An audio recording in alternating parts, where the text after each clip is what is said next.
لوگوں کو اپنی محرومیاں بتانا سب سے بڑی بیوقوفی ہے۔ لوگ کچھ سیکنڈ کے لیے ہمدردی دکھا کر آپ سے بھاگیں گے، کیونکہ لوگ ہمیشہ چمکتی چیزوں کی طرف بھاگتے ہیں۔ لوگوں کو کسی کی محرومیاں متاثر نہیں کرتی، بلکہ لوگوں کو مقام متاثر کرتا ہے۔ آپ کی زندگی میں صرف الحمدللہ کی کمی ہوتی ہے، جو آپ کو مایوسی اور محرومی کے جال سے نکلنے نہیں دیتی۔ اگر الحمدللہ کو ہر چھوٹی سے چھوٹی بات کے لیے اپنایا جائے تو دل مطمئن رہے گا۔ دنیاوی چیزوں کے پیچھے جتنا انسان بھاگتا ہے، اللہ اس کو اسی میں لگائے رکھتا ہے۔ انسان خوار ہو کر رہ جاتا ہے، لیکن سیر نہیں ہوتا۔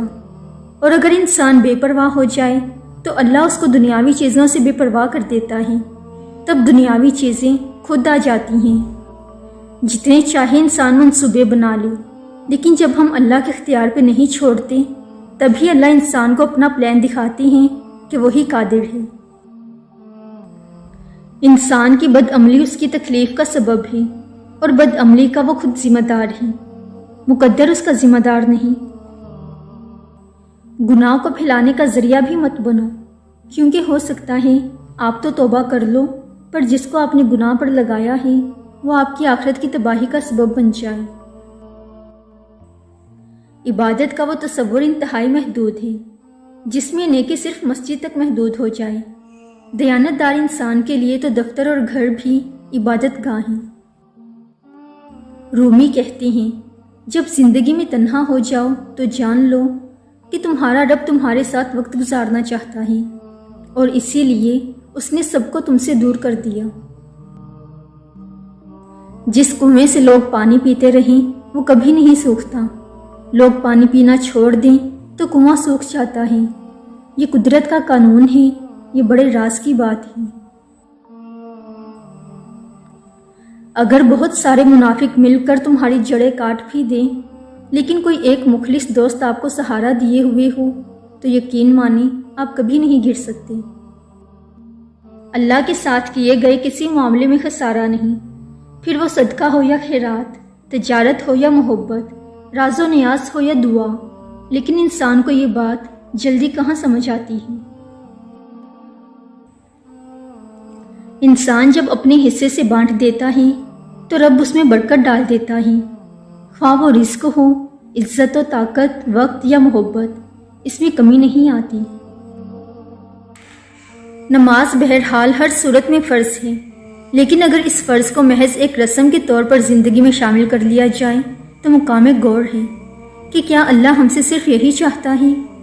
مسجدوں سے باہر نکلتے ہی جھوٹ بولنا، ریاکاری کرنا، کیا یہ اس بات کی نشاندہی نہیں کہ ہم نے بالآخر نماز کو بھی ایک نفسیاتی پناہ گاہ کے طور پر استعمال کرنا شروع کر دیا ہے؟ خدا کے اختیار پر کبھی کیا کا سوال نہیں اٹھاتے۔ کیا بہت بڑا اعتراض ہے؟ کیا وہ میری مدد کرے گا؟ کیا وہ مجھے معاف کرے گا؟ کیا وہ مجھے سنتا ہے؟ کیا وہ اللہ ہمیشہ موجود رہا ہے؟ وہ کبھی کیا نہیں ہوتا۔